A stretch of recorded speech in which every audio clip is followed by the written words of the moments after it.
Saat Nirvana menaikkan kesepakatan dengan Geffen Records pada tahun 1991, band ini tak tergiur mengikutinya. Mereka menolak tunduk pada korporasi dan tetap setia pada jalur independen. Ialah Fugazi, kuartet punk post-hardcore asal Amerika. Fugazi bukan tipikal band yang ingin bersenang-senang, di mana umumnya sehabis manggung mabuk-mabukan dan melakukan romansa dengan para gadis di sekitar venue.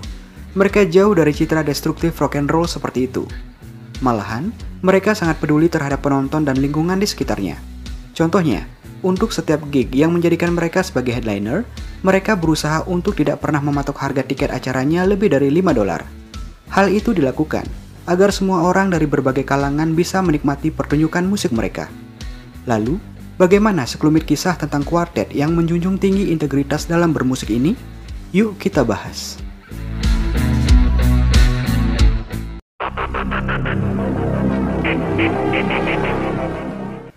Fugazi didirikan pada tahun 1987 di Washington DC.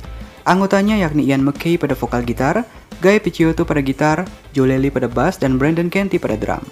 Kemunculan Fugazi tak bisa dilepaskan dari kiprah masing-masing personel, terutama MacKaye dalam kancah punk dan underground lokal di DC. Sebelum membentuk Fugazi, MacKaye lebih dulu bermain dengan The Teen Idols. Sepak terjang Idols berlangsung kurang lebih setahun semenjak berdiri pada tahun 1979. Sesaat setelah Idols bubar, MacKaye bingung ingin berproses apa lagi, mengingat waktu itu ia masih memegang $600 yang dihasilkan dari 35 kali manggung bersama Idols. Akhirnya, bersama Jeff Nelson, ia memutuskan untuk membangun label sendiri. Di penghujung Desember tahun 1980, label MacKaye yang bernama Dischord terbentuk. Alasan pembentukan Dischord berangkat dari pengalaman Idols yang tidak pernah dilirik label rekaman. Lewat label ini, MacKaye mulai menjaring relasi dengan band-band punk lokal di DC. Tinggal dan bekerja di jantung politik Paman Sam, membuat Dischord memiliki filosofi, memperluas musik bawah tanah dan mengelolanya secara mandiri. Di tengah aktivitasnya bersama Dischord, MacKaye membentuk band hardcore Minor Threat. Selain Minor Threat, band-band semacam SOA, Youth Brigade, The Untouchables hingga Government Issues yang kelak jadi legenda kancah DC juga menyeruak ke permukaan. Beberapa di antaranya bahkan jadi mitra Dischord. Pada tahun 1985, Revolution of Summer atau Revolusi Musim Panas lahir. Gerakan ini diinisiasi oleh salah satu penggerak kancah punk DC, Amy Pickering.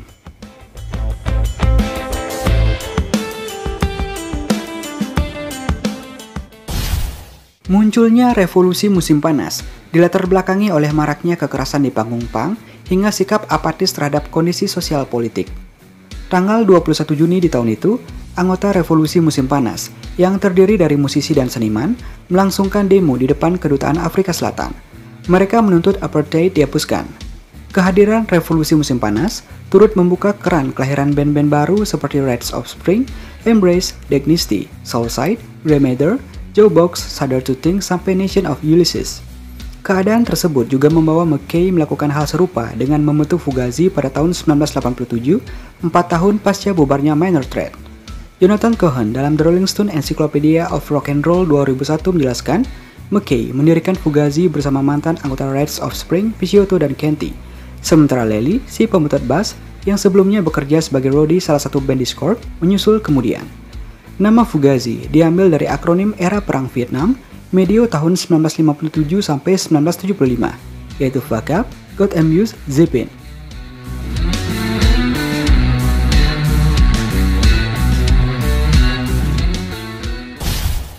Selama berkarir, Fugazi sudah menelurkan 7 album panjang, yakni 13 Songs tahun 1989, Repeater tahun 1990, Steady Diet of Nothing tahun 1991, In on the Kill Taker tahun 1993, Red Medicine tahun 1995, and Hits tahun 1998, Instrument tahun 1998, dan The Argument tahun 2001. Dari situ pula lahir nomor-nomor anthemic legendaris, serta kental akan unsur politis, seperti Bulldog Front, Repeater, Merchandise, Reclamation, hingga Vibe Corporation. Musik Fugazi banyak terinspirasi Bad Brains, Embrace, dan Minor Threat.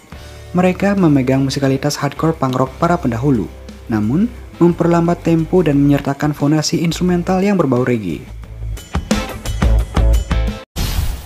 Namun, masa pender mereka harus berhenti pada tahun 2002. Selepas melangsungkan tur album The Argument, Fugazi mengumumkan hiatus yang entah sampai kapan. Tentang kemungkinan reuni, MacKaye hanya bisa tertawa. Walaupun begitu, Fugazi kiranya tak ingin meninggalkan penggemar tanpa apa-apa.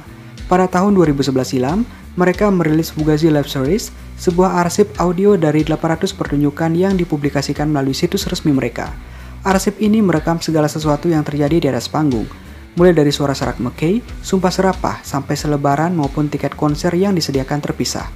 Lewat memorabilia tersebut, Fugazi juga mendorong penggemarnya untuk mengirimkan kejadian lain yang tak tercatat oleh mereka.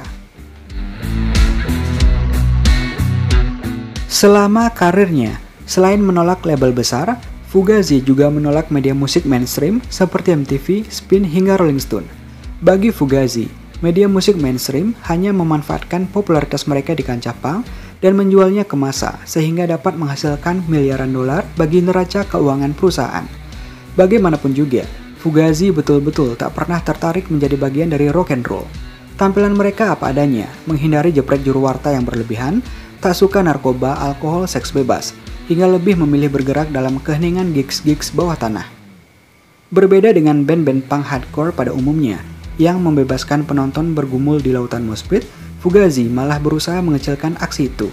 Fugazi berpendapat, konser musik adalah milik semua penonton dan bukan hanya sebagian. Konser musik merupakan tempat bersenang-senang, bukan malah jadi ladang pelampiasan nafsu penonton untuk bertindak brutal dan merugikan penonton lainnya. Maka dari itu, tak jarang McKay menghentikan aksinya dan mendadak berubah jadi guru konseling seperti yang tersaji dalam dokumenter Instrument saat menyaksikan penonton bertindak liar di dalam kerumunan.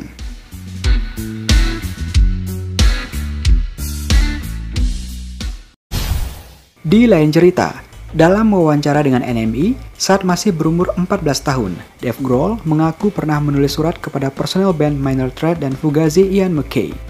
Isi surat Grohl meminta McKay yang memiliki label rekaman Discord Record untuk memproduksi album milik bandnya yang saat itu bernama Mission Impossible.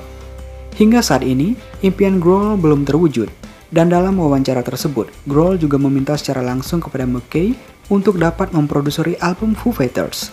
McKay ternyata masih menyimpan surat yang ditulis tangan oleh Grohl di tengah jam pelajaran semasa sekolah.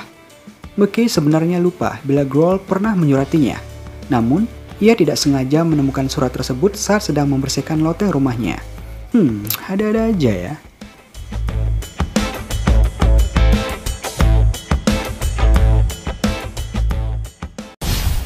Untuk acara-acara musik berskala underground, mungkin konsep integritas ala Fugazi sangatlah kental terasa pengaruhnya. Mulai dari tiket pricing sampai dance floor justice, semua itu dilakukan demi kenyamanan bersama. Mungkin konsep integritas bermusik seperti apa yang Fugazi lakukan bukanlah hal yang baru. Bisa saja ada band-band lain yang sama-sama menerapkan konsep seperti itu di band mereka. Tapi, konsistensi dan legasi Fugazi dalam melakukannya patut mendapatkan apresiasi dan tetap dijalankan seterusnya. Oke, sekian ya, dan salam rock and roll.